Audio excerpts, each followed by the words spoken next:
Good morning, everyone. Good morning. Happy Tuesday. We will get started in just a minute.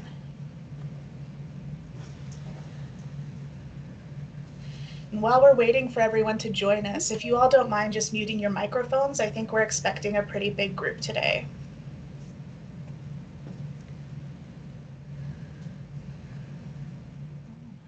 Good morning, good morning.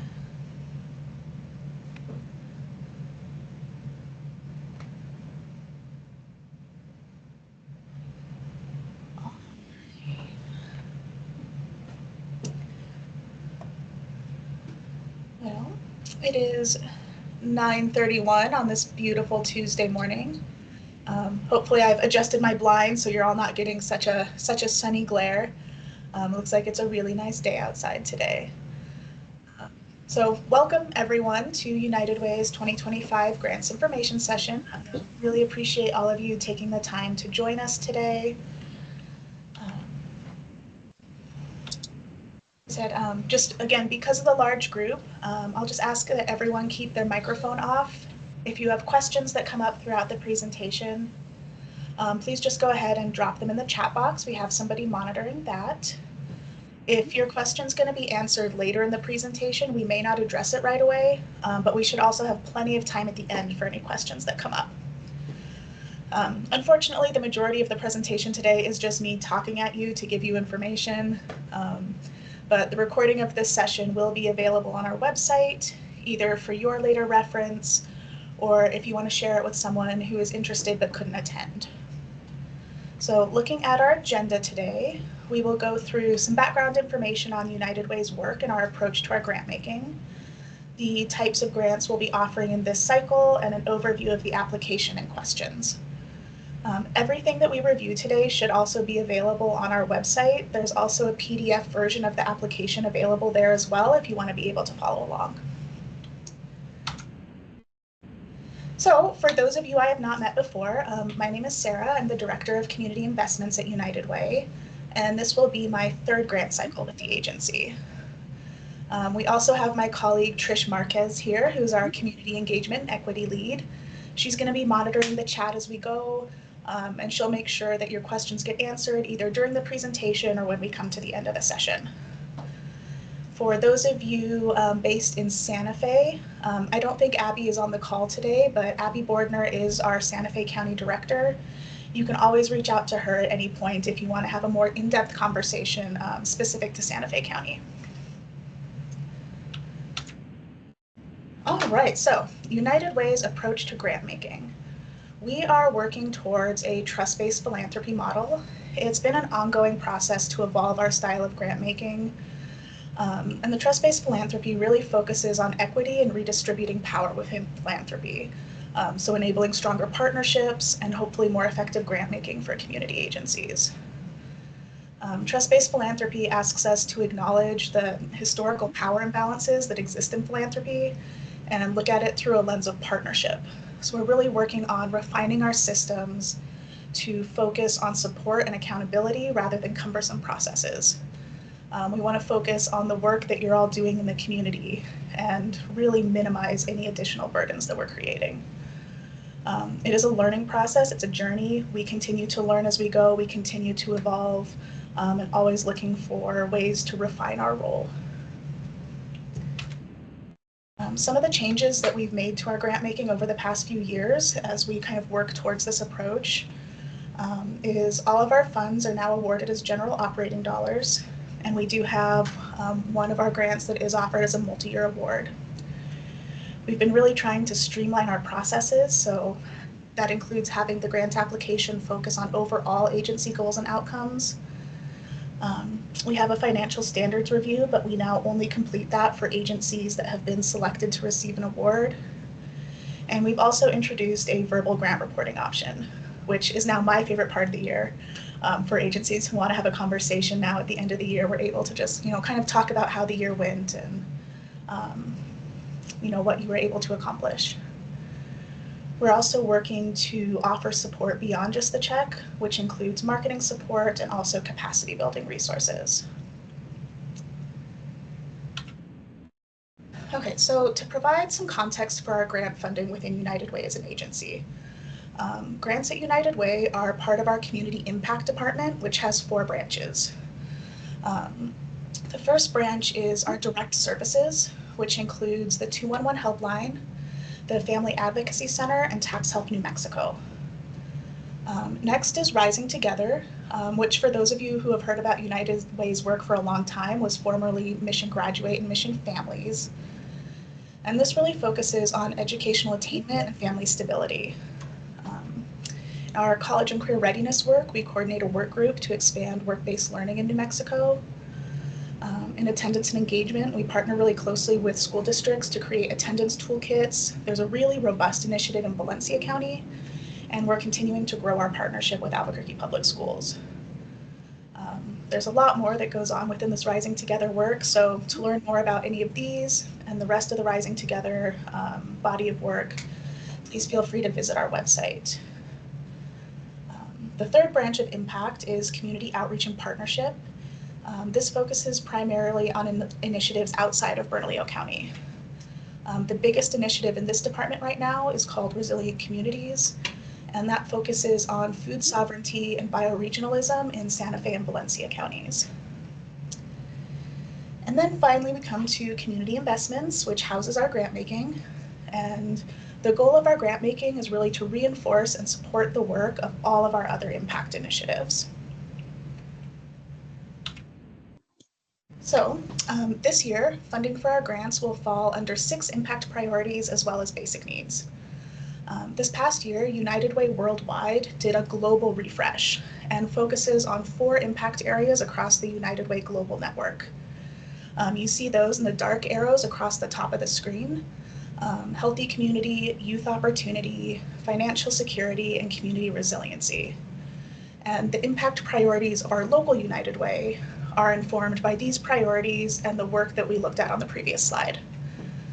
So the 6 impact priorities for this year's grant cycle are community safety, so improving community safety measures that support community access and wellness, equitable health-related services, increasing equitable access to health-related services, including physical, mental, and behavioral health. In the youth opportunity column, we have attendance and graduation, so improving pre-K through 12th outcomes through programming that emphasizes attendance and graduation. And then our college and career readiness and work-based learning, so increasing those work-based learning experiences for high school, GED, and college students. In the financial security pillar, we have continuing education by increasing skill building and degree attainment to enhance economic mobility and financial independence. And then finally, in community resiliency, we have our housing stability, so increasing access to housing, and that's kind of also where we nestle our basic needs priority as well.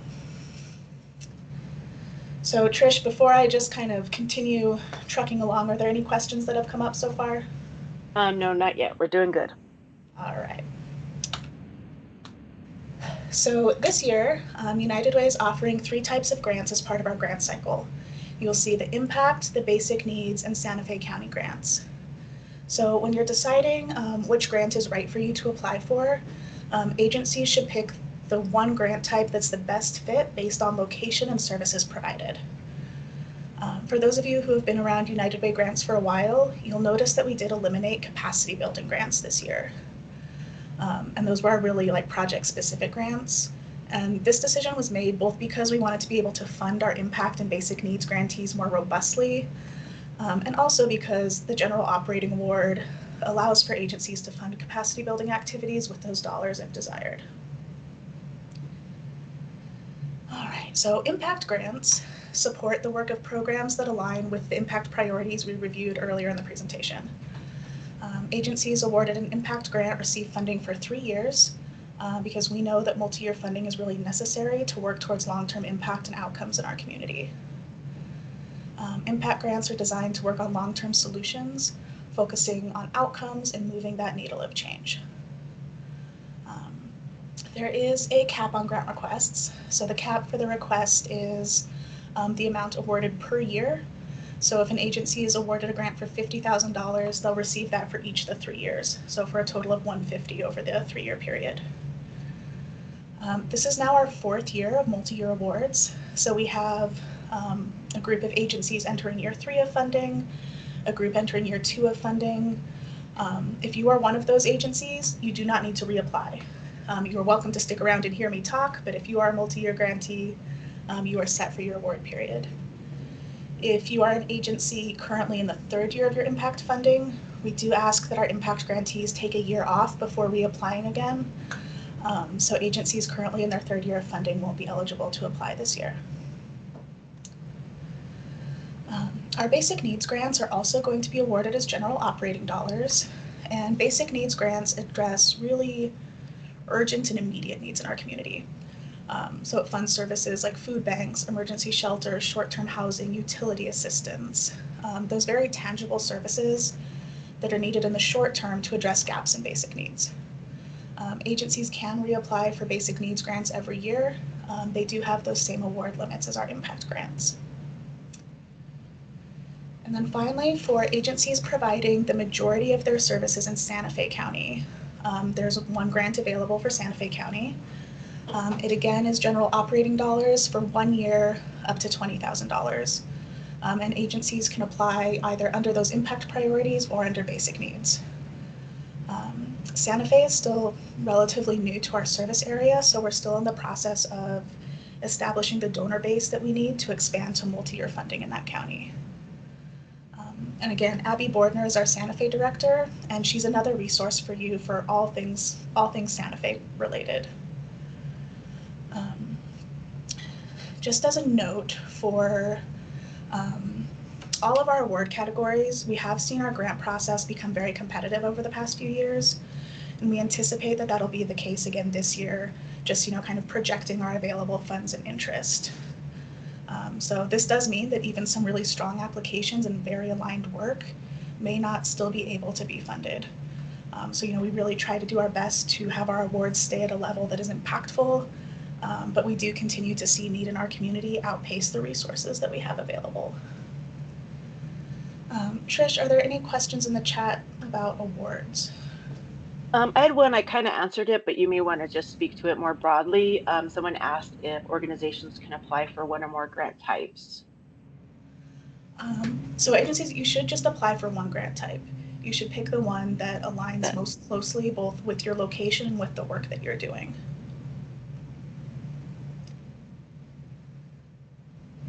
Anything else? That's it. All right, we will continue. So for a quick overview of our grant timeline, I am so sorry. I don't even know how to mute my phone. There it goes. All right. A quick overview of our grant timeline. This information, again, is available on our website. Our grant cycle opens up on Monday. The link to the application, again, on our website, and it will remain open through March 14th. After the application cycle closes, during the month of April, our applications are reviewed by volunteer community grant panels. So the grant panels are made up of both our staff, donors, volunteers, and members of the nonprofit community as well. We've really tried to push in the past couple years to have more individuals on our grant panels who really know what it looks like to provide service in our communities. In May, the Community Investment Council takes all of the information from the grant panels and uses that to recommend awards, which are then given to our board to approve in June. After the board approves, agencies will be notified. Selected agencies will complete the financial standards review, and receiving funding is contingent on successful completion of that review.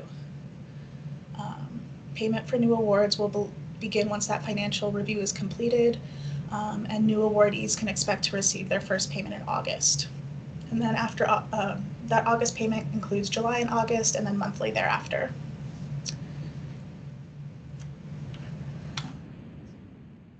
We will be using the same grant platform as we've used in the past couple years, which is Submittable. Whichever account you use to submit your application is also the account that will receive all the notifications and alerts. So please do try to use an email account that is monitored, so if there is a need for additional information or notifications, somebody is receiving those alerts. The graphic on the right kind of gives you an idea of what it'll look like when the grant page opens, and the red submit button is what you use to start the grant. We've had a couple people in the past be confused and say, I'm not ready to submit, I just want to start it. That submit button is how you start. It is deceptively named. The first screen that you'll come to after you log in and click on the grant application is the eligibility screener. It asks you just some initial information, a few questions to make sure that you qualify. Are you a 501c3? Are you providing health and human services? Do you provide work in our catchment area? Once you're in the main application, you have the option to add collaborators, so other people in your agency can help with that application. You can draft, you can make changes, you can do whatever you want with it up until the time that you submit, so you don't need to worry about doing everything all at once. All right. Any questions at this point, Trish? Not that I haven't addressed. We're good. So moving on from the platform to the grant application itself, you'll just see a couple minor changes to the grant application from previous years, but the overall content and flow does mimic what you've seen in the past. The first section of the grant application is just all demographic information about your agency. Primary contact, which counties you serve, agency budget, your staff and board, and client demographic information. If at any point there's information that you don't collect, there should always be the option in there for you to say, we don't collect this information. And that doesn't impact the success of your grant application either way. So after demographics, we come to kind of the bulk of the application itself. Because our grants are general operating dollars instead of project-specific funding, the application really tries to focus on the overall work and outcomes of your agency. The general operating dollars are spent at the discretion of the agency, wherever funds are needed, so you don't need to account for how the dollars will be spent. Rather tell us about your overall goals and outcomes, and how the grant funds will go to further the impact of the work that you're doing. So the first question you'll answer again is which of the impact priorities your agency aligns with. You do have the option to select more than one impact area, but as you proceed through the application, you'll be asked to expand on each area you select. So something we saw in the past was that multiple or all areas would be kind of selected, but would never be addressed in the content of the application. So if you do select an impact area, please make sure that the rest of your application discusses that area. This is not a more is better scenario.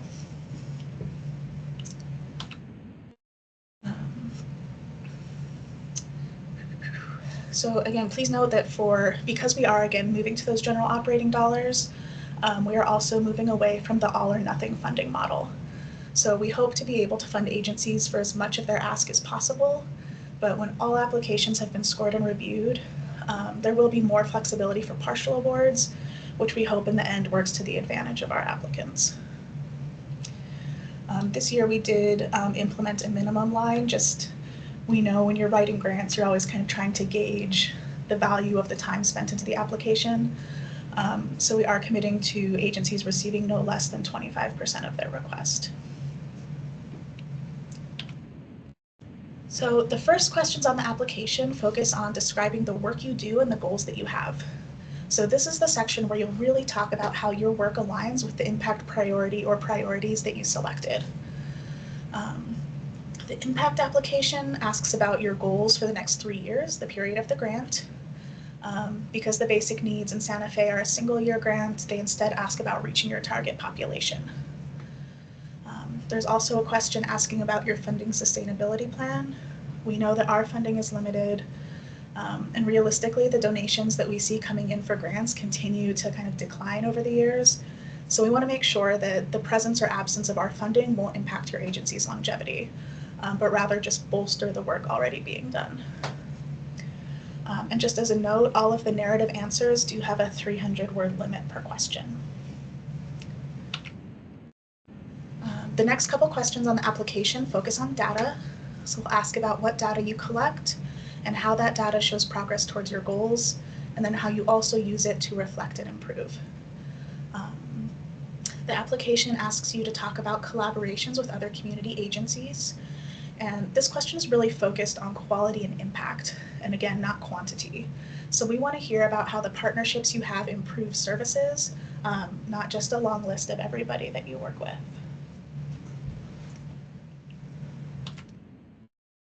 And then the final questions on the application look at your agency's approach to equity.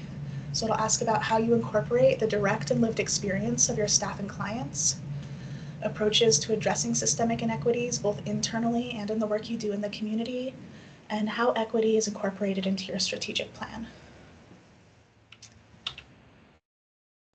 As a local United Way here in Central New Mexico, centering equity in our work is a value that we have.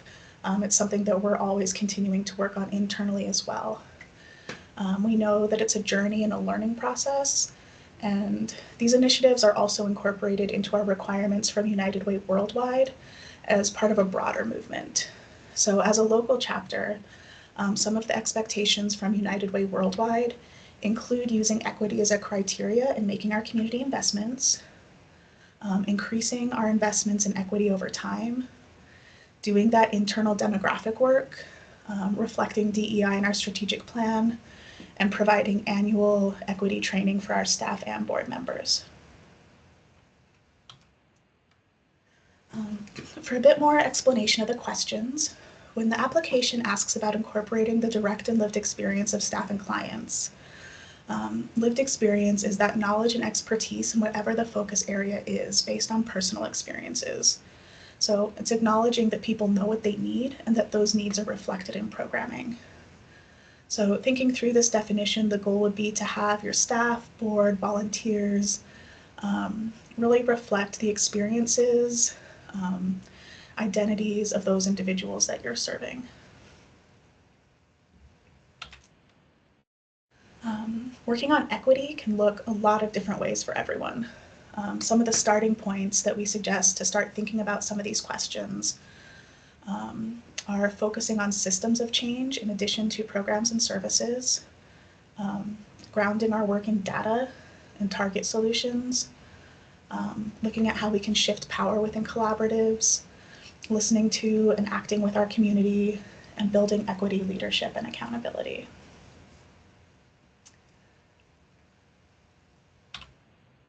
Trish, do we have any questions in the chat? I am now realizing that I am on my last slide and I must have talked very fast at all of you because I flew through that presentation. But if there is any questions in the chat or anything anyone wants to come off mute and ask, we have plenty of time for any questions that you all have. Yeah, currently no questions in the chat. So you can either pop your question in the chat or, like Sarah said, you can raise your hand or come off mute. Go back to slide 17. We go back to slide 17. Here we go. Did you have a question about that slide, Mike? Mm-hmm.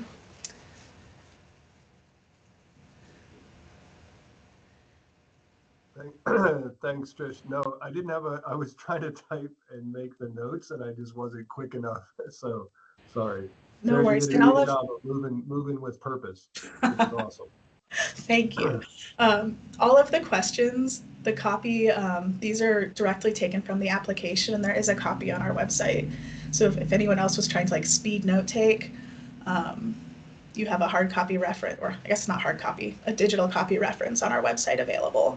I'll also pop these slides up on our website within the next week as well if you have anything you want to refer back to.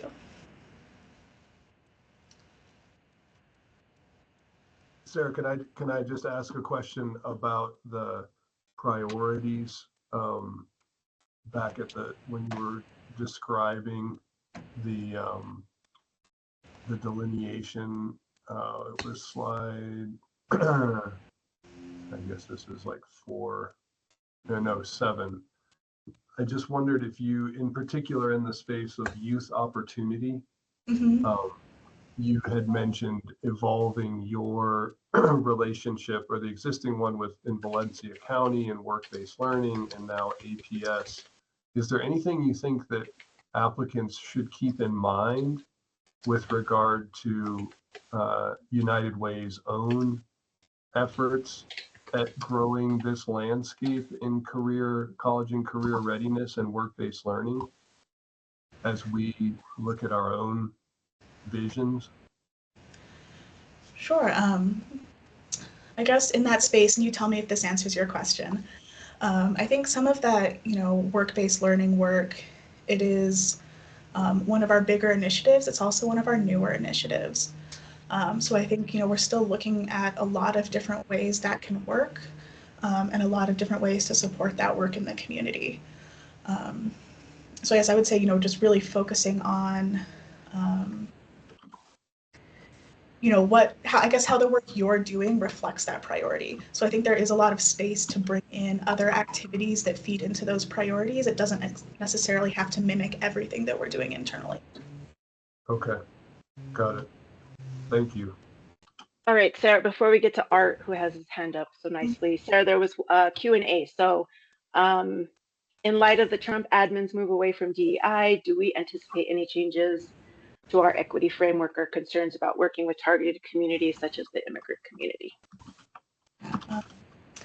All of our funding is donor funding. We don't re-grant any federal funding, and we have no intention of changing our values. All right, Art, go ahead. Yeah, you mentioned something about like an attendance worksheet or some type of attendance program you worked with, and I kind of missed it. It was kind of quick in there. Can you elaborate on that, or did I just miss something there? No, for sure. So attendance work is one of the core initiatives within Rising Together.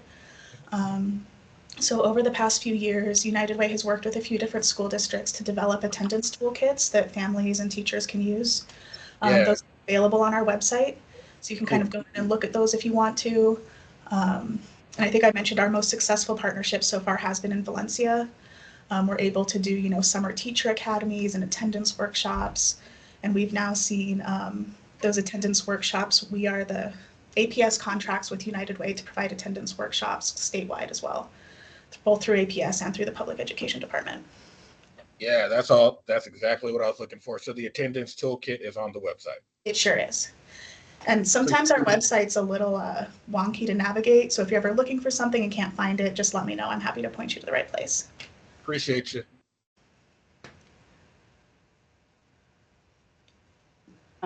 Does anyone else have any questions? You can raise your hand or unmute or pop them in the chat.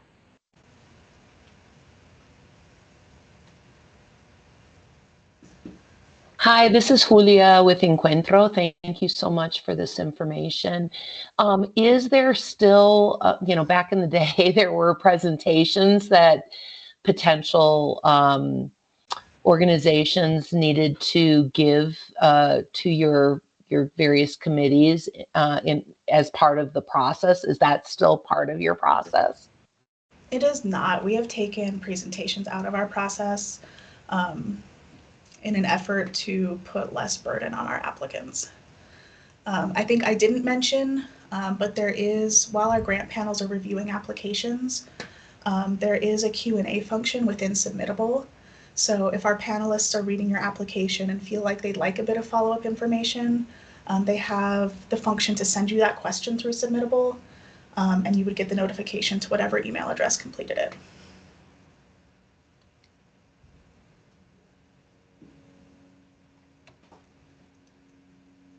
Well, Sarah, we're good in the chat. Excellent. Well, got that done in a cool half hour. Hopefully, I always like to schedule for a little longer rather than take more of your time.